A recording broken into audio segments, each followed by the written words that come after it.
Hi, salam, wanakam, and tachahau. This is Coach Shubhas. Hi everyone, and I'm teacher Shasha. Today we are going to be having 4 very interesting activities for you. Starting with Quote of the day, followed by spoken English. dalam spoken English hari ini, we are going to be teaching 5 commonly mispronounced words by Malaysians. 5 perkataan yang selalu salah disebut oleh Malaysians. Seterusnya, Grammar, grammar kita akan belajar kata ganti nama diri, also known as pronouns, and last but not least, storytelling. this is going to be my favorite because Teacher Sasha is going to be telling us a story entitled Joy and the Devil. So it's going to be a very interesting story. I can't wait to listen to the story, guys. But before we move on, I would like to just request all of you to press the subscribe button at the YouTube video so that you can watch all our future videos. And then don't forget to like, to show your support. And if you have any questions, you can always comment on the comment box below. Also, don't forget to share us with your friends, family, in your WhatsApp, in your social media platform, Instagram, Facebook, and so on. Okay, so let's continue with our quote of the day. Teacher Sasha, please help us to read the quote. No one is perfect. That's why pencils have erasers. Yes, ladies and gentlemen, tak ada orang yang perfect dalam dunia ini. So kalau anda rasa bahasa Inggeris anda ialah belum perfect, it's okay. Pencils have erasers so that you can erase your problems and do it right. So kalau kita rasa kita kurang yakin dalam bahasa Inggeris, kita tak perfect, tidak apa. As long as kita padam semua kesalahan kita sebelum ini dan marah ke depan, maju ke depan dengan menggunakan cara yang betul. Salah satu cara terbaik untuk improve your English is by following our programs and classes. Okay, Yes. so let's move on to the first lesson on spoken English and let's learn how to pronounce correctly. 5 perkataan yang kita akan belajar hari ini akan bermula dengan sebelum tu kita letak kamera kita bawah sikit. Besar. Okey, perkataan pertama. Saya kena mai dekat sikit dengan saya lah. Lagi dekat. Kiri. Okay, stop. So, perkataan pertama hari ini ialah perkataan ini, WHATSAPP. Ramai sebut WhatsApp. Nanti jangan lupa WhatsApp saya. Don't forget to WhatsApp me later. Tapi itu adalah sebutan yang salah. What is the right way to pronounce? The right way to pronounce is WhatsApp. App. WhatsApp. Ya. App ni berasal dari perkataan application. So, WhatsApp. Okay, thank you, Teacher Sasha. The next word is, yang ni pun saya pernah dengar orang kata swab test, nak buat swab test. So, apa sebutan sebenarnya ni, Teacher Sasha? Swab test. So, it's swab test. Swab. Okay. The next word.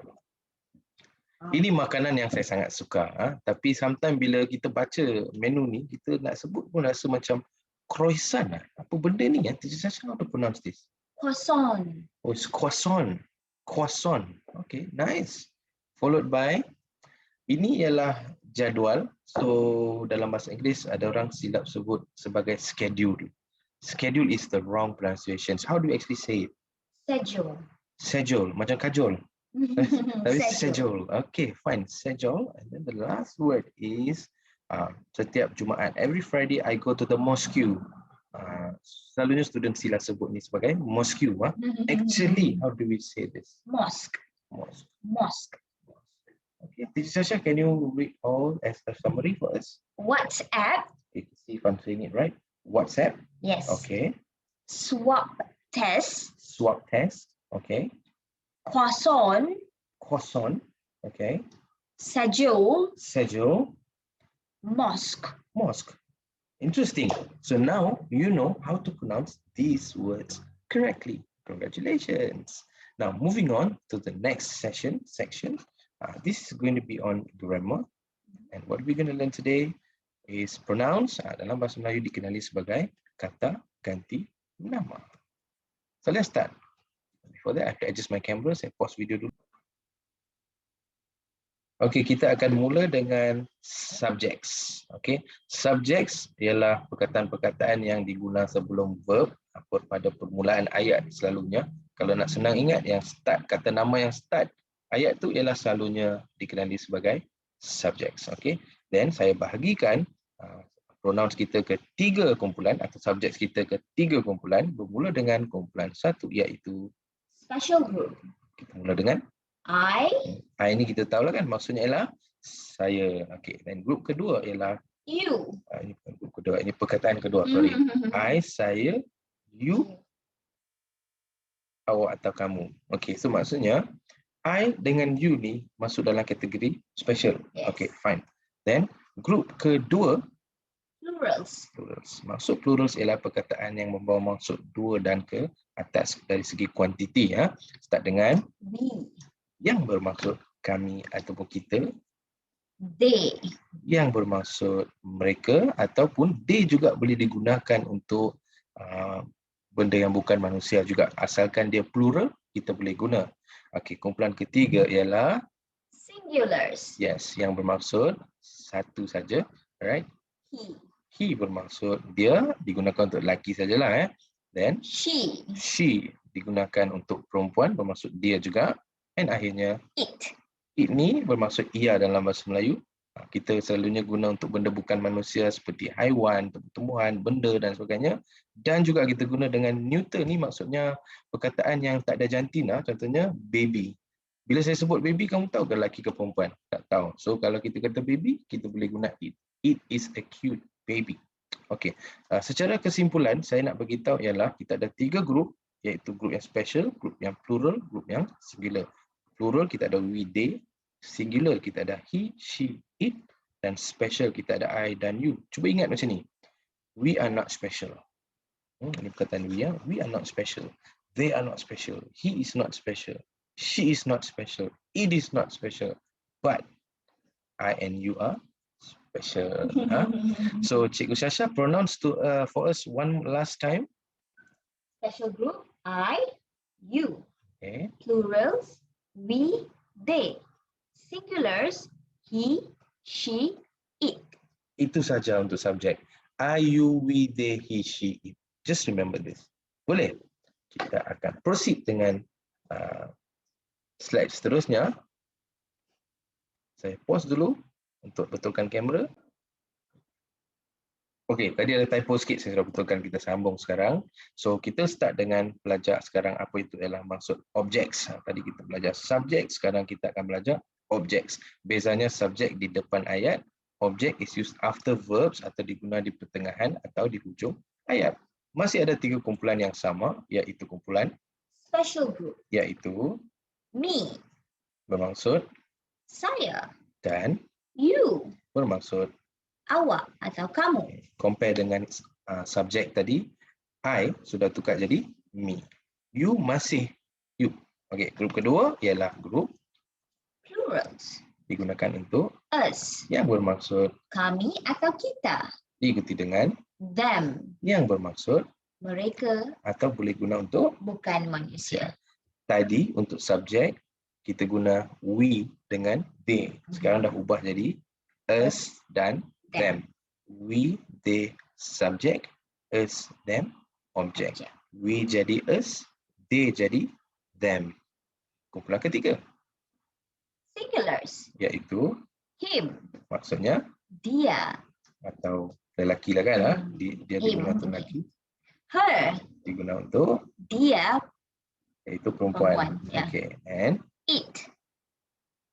Ia bukan manusia atau neuter. so ia, maksudnya ia, it ni ia digunakan untuk bukan manusia, contohnya seperti binatang, benda, tumbuhan. Dan neuter saya dah bagi contoh tadi seperti baby yang tiada jantina, kita boleh guna it. So kalau kita analisis yang ini, he tukar jadi him, he subject, him object.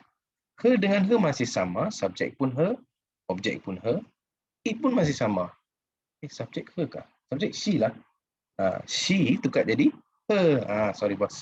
Oh, alamak saya. Sorry. He tukar jadi him, she tukar jadi her, it masih sama. Sebab tu saya buat satu lagi slide yang ada rumusan ke semuanya. Senang sikit kita nak belajar, kita sambung dengan rumusannya.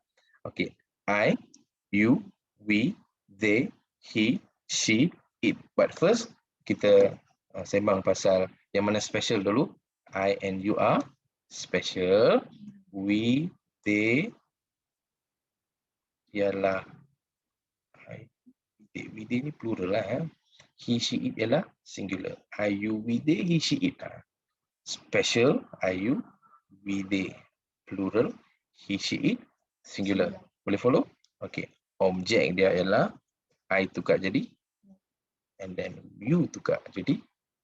So same. Maksudnya you doesn't change kan? We, Us, they, them, he, him, she, her, it. it. Yeah. So I, me, you, we, us, they, them, he, him, she, her, it. So apa yang tak berubah di sini ya? You tak berubah dan it tak berubah. Okay. So one more time guys, we have to remember this. Subject dia datang di depan ayat. Selalunya sebelum verb. Objek di pertengahan ayat ataupun di hujung ayat selepas verb.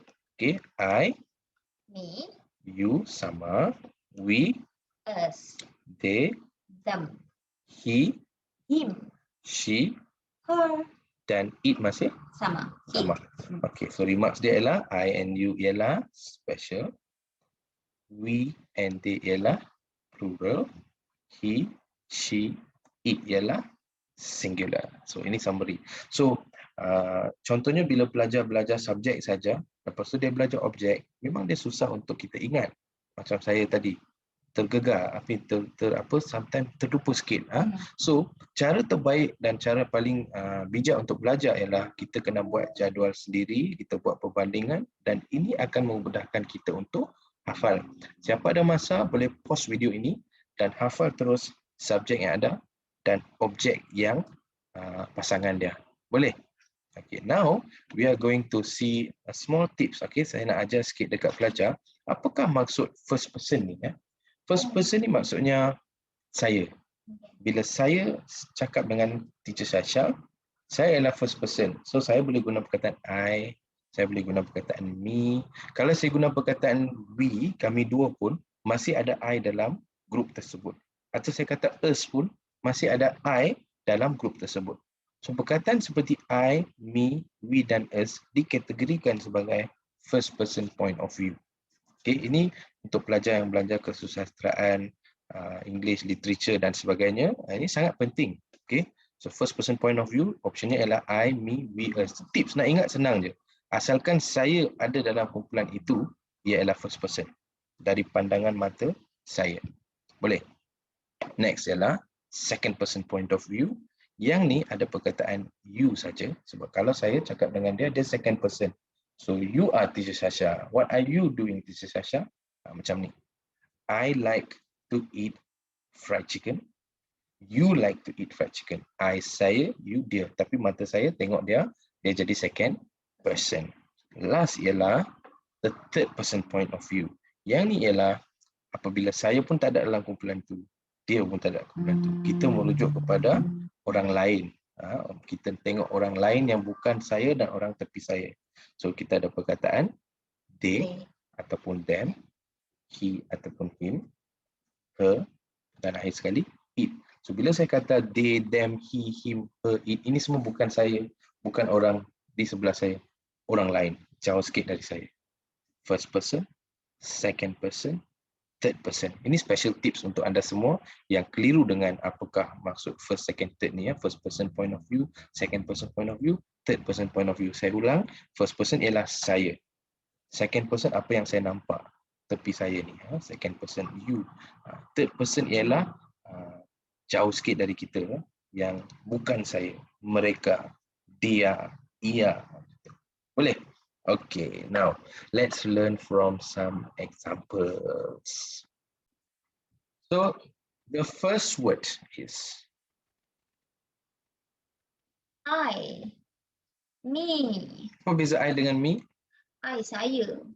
Me? Saya juga. Tapi maksudnya I dengan me maksud yang sama. Tapi dari segi grammar, I ialah subjek dan me ialah objek. Tapi dua-dua maksud saya. Okay. You. Maksudnya kamu, awak, anda ke apa ke tapi subjek pun you, objek pun you. Okay, followed by we. We maksudnya Kami. Ataupun kita kan. Okey.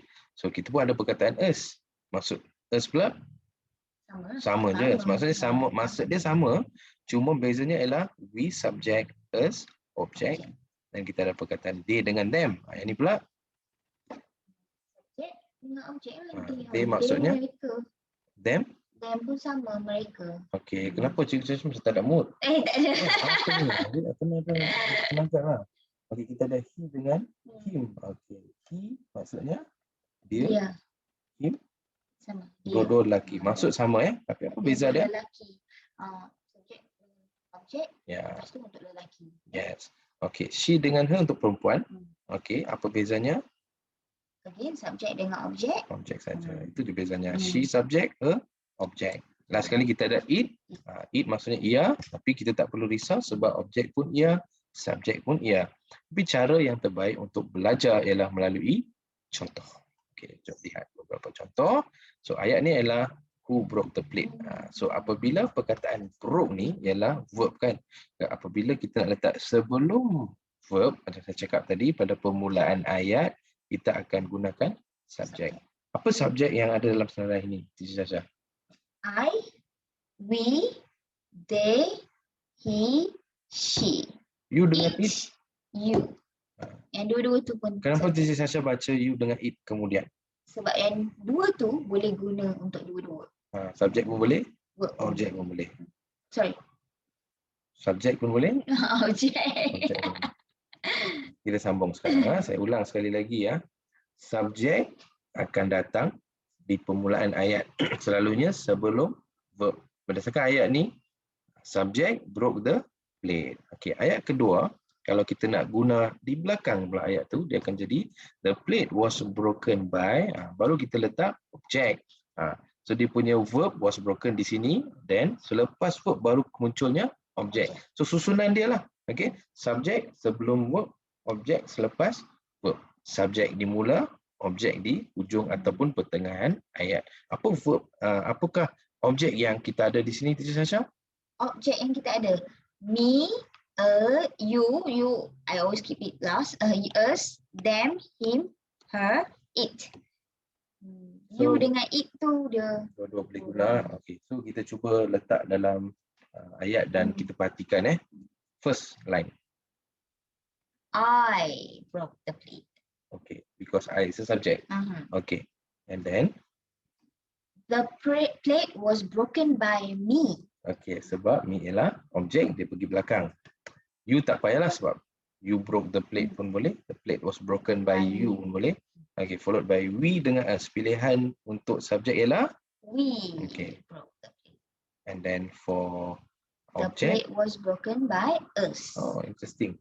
Okay, then they broke the plate. Subject broke the plate. They broke the plate kan? And then the plate was broken by them. Object. Okay. Followed by he broke the plate. Interesting. The plate was broken by him. Okay. So object. Followed by she broke the plate. The plate was broken by her.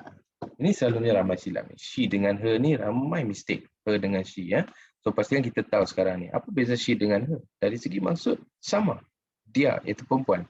Tapi bezanya ialah she sebagai subjek di depan ayat dan her sebagai objek selepas kata kerja. Alright? And finally it, tak payahlah Cikgu Sasha. Saya sudah ternampak apa yang akan datang ni. Storytelling saya tak tunggu-tunggu. I cannot wait. Okay. It dengan you boleh guna untuk dua-dua. You broke the plate. The plate was broken by you. It broke the plate. The broken by it. Very easy kan? So I hope you can understand pronouns easily and I hope you can use pronouns in sentences easily after this. Alright, now the time that we are waiting for the storytelling session by Teacher Sasha. I think our video must be down here so that we can look at the devil. Saya tak ambil devil yang menakutkan lah. Saya ambil devil yang agak okay lah, orang boleh terima. Okay, joy and the devil. Okay, let's move forward by listening to the story, guys. Okay. So how it's going to go? Teacher Sasha will read the story and I will try to explain to you in Bahasa Melayu. Bahasa Malaysia, okay? Go. One day, Joy was walking by a road when she heard a cat meowing from the bushes nearby. So pada suatu hari Joy berjalan dekat jalan raya apabila dia terdengar seekor kucing sedang mengiau dari semak yang berdekatan. Okay. One day Joy was walking by a road when she heard a cat meowing from the bushes nearby. What happens next? The cat was stuck and needed help getting out. Kucing tu sudah tersangkut dan perlukan bantuan untuk keluar dari tempat tersebut. When Joy reached out, the cat got scared and scratched her. Okay. So, apabila Joy cuba membantu, reach out tu maksudnya menghulurkan bantuan, cat tu takut sebab dia tengah dalam keadaan kesusahan. Dia pula dekat Joy. So the cat was stuck and needed help getting out. When Joy reached out, the cat got scared and scratched her. Okay, what happens next? Joy screamed in pain, but didn't back down. She tried again and again, but the cat continued to scratch her hands. Joy jeritlah sebab cat cakap sakit kan? Sakit. Tapi dia cuba juga. Walaupun kucing tu mencakar dia cuba tolong juga kucing tu. Dan kucing pun continue nak cakar dia. Joy screamed in pain but didn't back down. She tried again and again, but the cat continued to scratch her hands. What happens next? Another passerby saw this and said, "Just let it be. The cat will find a way to come out later." Maksudnya ada orang passerby ni, orang yang jalan-jalan dekat tempat tu, dia kata biar je lah, kucing tu akan cari jalan untuk keluar, tak payah tolong-tolong. Joy didn't pay heed but tried until she helped the cat. Joy abaikan perkataan orang itu dan continue untuk mengulurkan bantuan. Dia sudah ada satu impian. Saya nak tolong kucing ini hari ini, saya sakit pun tak apa, saya akan tidak putus asa. Gitu, And then what happens? Once she let the cat free, she told the other man, "The cat is an animal, and its instincts makes it scratch and attack. I am a human, and my instincts make me compassionate and kind." Last kali, kucing dah free, sudah keluar. Lepas tu, Joy bagi tahu lelaki tu, cat ni ialah binatang. Binatang punya naluri akan scratch. Bila orang menakutkan dia, dia rasa dia dalam bahaya, dia akan scratch and attack. Tapi kita ialah manusia. Dia kata, saya manusia. Naluri saya untuk menghulurkan bantuan sebab saya seorang yang belas kasihan. So jalan ceritanya, mula-mula dia nak tolong. Lepas tu ada orang datang dan kata tak payah. Tapi walaupun sakit, walaupun dalam kesusahan, dia masih tolong. Dia nak capai juga apa yang dia nak. Dia tidak putus asa. Dan akhir sekali dia sudah berjaya. Dan dia rasa macam inilah naluri manusia. Inilah sebenarnya tugas manusia. Iaitu untuk menunjukkan belas kasihan dan jaga alam sekitar kita. Macam tu Okay, so what is the moral of the story? Sekarang saya nak tengok pandangan dua orang yang berbeza. Saya minta Sasha bagi apa moral yang dia nampak dan kemudian saya akan bagi apa moral yang saya nampak dari cerita ni. Okay, this is Sasha's moral. Treat everyone around you like you want to be treated. So basically, you have to understand another person. When there's people around you, you respect them, you will be respected. You be kind, they will be kind to you. So it is what you reflect. Macam cermin. Apa yang kamu tengok, ialah apa yang kamu dapat. Kan? So everyone needs to be... Maksudnya kalau kita tak nak orang marah pada kita, kita pun janganlah orang-orang lain. Kita nak orang melayan kita dengan gembira dan baik, kita pun kena gembira dengan baik. Melayan orang dengan gembira dan baik. Itu yang dimaksudkan oleh Sasha. And then saya pula rasa winners never quit, ignore negativity. Sebab Saya rasa Joy ni is a winner sebab dia nak win benda ni. Dia nak tolong kucing tu dan dia tak quit. So apabila kita tak quit, kita mesti akan menang. This is something we need to learn because all of you are learning English with me today, with us today. You are all winners because you are not quitting. This is a free class. You didn't pay 100 or 200 ringgit to attend this class. It's free, but you took your time. Time is not free. Time is more valuable than money kan. Masa tu emas, lagi mahal daripada duit. Jadi anda di sini mengagihkan masa anda sebab you are all winners. And kita ignore negativity. Banyak orang akan cakap, hang ni bahasa Inggeris mesti tak boleh punya lah, tak payahlah, give up je. Bahasa orang putih ni memang susah. Jangan dengar negativity ni. Samalah, dalam cerita ni pun sama lelaki tu datang, dia kata tak payah, nak tolong. Tapi Joy kata, no, saya akan tolong. Dia ialah winner, dia tak quit, dia ignore negativity, last kali dia berjaya. Apa yang dia impikan, dia sudah dapat. Coach Shubhas, saya nak tanya. I want to ask you, why you put devil there? Oh, dalam cerita ni Joy and the Devil. Cerita ni saya tambah perkataan devil sebab saya selalu bagi tahu student saya, so saya share juga dalam video ni. Dalam dunia kita, apabila kita nak berjaya, kita nak mencapai matlamat kita, syaitan ni atau devil ni akan datang untuk slow kita, slow us down. Dia akan datang untuk kacau kita. Kalau kita terpengaruh, if we get influence with the devil's voice, dia kata jangan tolong, tak payah, bermalaslah, alah tengok TV dulu, nantilah kita study, video Coach Shubhas pun nantilah, ni kan YouTube bila-bila boleh tengok, sekarang kita settle game dulu. Ini semua syaitan. So if you listen to this kind of people passing and telling you negative stuff, negativity ni to me is devil. So saya kata Joy and the Devil sebab lelaki yang mai tu, saya tengok dia sebagai devil. So ladies and gentlemen, we are done. We would like to say thank you for watching, and if you really like this video and you haven't subscribed, please subscribe. Kenapa kena subscribe? Sasha, kenapa orang kena subscribe? Sebab mereka boleh, of course, apa-apa video yang akan datang, they will get to jam. Ya, jam. Tiba-tiba dia tanya saya kan, Okay, terkejut subscribe. Kita kena subscribe sebab nanti ada video-video baru yang kami akan upload. Anda boleh menonton. Cara nak subscribe ialah ada satu ikon yang macam bell tu, tekan je. Lepas tu kita kena like. Tanya dia balik, kenapa kita kena like? Apa kelebihannya? If you like us, kita punya video semua yang baru-baru tu akan Muncul lah. Oh ya kak. Lepas tu pada saat kalau tanya saya, like ni lah sebagai satu tanda sokongan lah. Sebab tadi kita cakap sokongan Sasha ni tadi selalu lupa skrip Kita kena like sebab ini adalah cara anda menunjukkan sokongan anda. Tapi apa yang dia cakap tu betul juga. Bila kita like, video ni akan datang ke search result dan orang-orang lain pun boleh menonton kelas ini secara percuma dan belajar bahasa Inggeris. Apa salahnya kita tolong orang lain juga? Adakah kita seorang je nak berjaya? No, we want everyone to be winners kan.